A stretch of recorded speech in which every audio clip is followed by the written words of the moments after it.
Hello à tous, alors aujourd'hui on se retrouve pour une nouvelle vidéo YouTube. Je tourne l'intro après avoir fait la vidéo parce que j'ai réalisé que déjà je suis désolée, il va y avoir pas beaucoup d'images. Et en plus, j'avais pas filmé l'intro, donc je la fais après. Donc pendant cette vidéo, vous allez pouvoir voir le parcours du challenge CSO interne, donc dans mon club. C'est trop cool parce que avec Astrid qui fait la club élite avec moi, que vous avez déjà vu dans les vlogs, on a pu faire la 90. Donc ils ont monté les barres juste pour nous, donc vraiment merci beaucoup à eux. Comme ça on a pu s'entraîner sur notre hauteur de concours et vous allez voir que ça s'est super bien passé. Franchement je suis super contente, ça m'a vachement déstressée sur cette hauteur de barre, je me dis qu'on est largement capable de le faire. Du coup voilà, je vous laisse avec les images.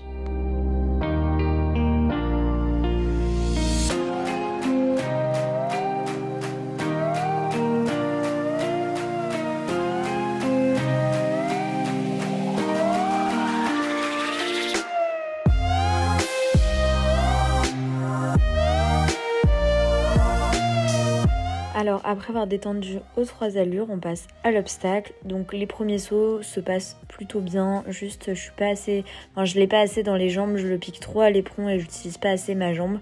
Donc on fait quand même quelques sauts bien dans le pied et on commence à monter la hauteur. Et je n'arrive toujours pas à le laisser galoper devant, à lui faire prendre les bonnes places. Donc ça c'est le dernier saut qu'on fait avant le tour et pour le coup il était bien.